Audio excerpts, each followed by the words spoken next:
नमस्कार, मी डॉक्टर घनश्याम नारायण देशमुख, आयुर्वेदिक MS surgeon, कल्याण पश्चिम. आजचा व्हिडिओ त्या रुग्णांसाठी आहे ज्या रुग्णांना भगंदर आहे, फिस्टुला नॅनो आहे किंवा भगंदरांबद्दल काही शंका असतील तर कुठला रिपोर्ट करावा.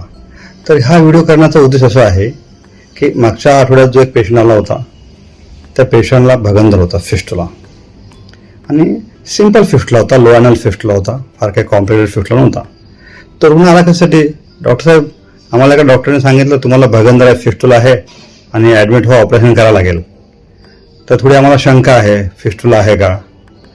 तर रुग्णांना एवढंच नम्र आव्हान आणि विनंती करतो की प्रत्येक रुग्णांना ऑपरेशन लागतं असं नाही. जर तुम्हाला भगंदर असेल तर ऑपरेशन, शस्त्रक्रिया करावी लागते. फिस्टुला इन नॅनो, भगंदर हा आजार मेडिसिनने पूर्णतः बरा होत नाही, हा सर्जिकल डिसऑर्डर आहे. तर तुम्हाला शंका असेल, एखाद्या डॉक्टरने प्रामाणिकपणे जरी सांगितलं असेल पण तुमच्या मनामध्ये असं असेल की अरे आपल्याला आहे की नाही माहिती नाही, डायरेक्ट ऑपरेशन सांगतायत, तर काय केलं पाहिजे? तर तुम्ही त्या आजारामध्ये कन्फर्म करण्यासाठी MRI फिस्टुलोग्राम नावाचा एक रिपोर्ट असतो, तो तुम्ही करू शकता.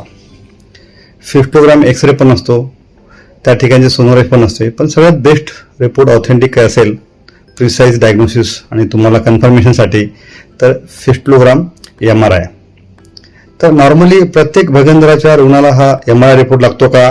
तर अजिबात लागत नाही. साधारणतः 90 to 95% केसेसमध्ये MRI फिस्टुलोग्राम रिपोर्ट लागत नाही. आम्ही क्लिनिकली जर कन्फर्म असेल, एक्सटर्नल ओपनिंग, इंटरनल ओपनिंग, फिस्टुलाचा ट्रॅक कन्फर्म असेल तर आम्ही MRI सांगत नाही. मग MRI कधी सांगतो? एखाद्या पेशंटला शंका वाटत असेल, कन्फर्मेशनसाठी करून घ्या. दुसरी मुद्दा, सेकंड पॉईंट, जर समजा पेशंटचं पुढे कुठे ऑपरेट केलं असेल, एक वेळा दोन वेळा, तो परत रिकरंट झाला असेल तर आम्ही परत MRI करायला सांगतो. किंवा पेशंट हाय रेक्टल फिस्टुला असेल, कॉम्प्लिकेटेड फिस्टुला असेल, फार गुंतागुंती असेल किंवा इंटरनल ओपनिंग फाइंड होत नसेल, तर आज जे काही भगंदराचं स्वरूप आहे, कुठल्या प्रकारचा भगंदर फिस्टुला आहे, आणि जर ते क्लिनिकली फिस्टुला आहे समजलेलं आहे पण फिस्टुलाचं इंटरनल पॅथॉलॉजी कुठपर्यंत गेलेली आहे आणि कुठल्या टाईपचा फिस्टुला आहे हे कन्फर्म करण्यासाठी बिफोर ऑपरेशन अशाच कॉम्प्लिकेटेड फिस्टुलाच्या रुग्णांमध्ये MRI फिस्टुलोग्राम करतात. सर्व रुग्णांमध्ये करत नाहीत.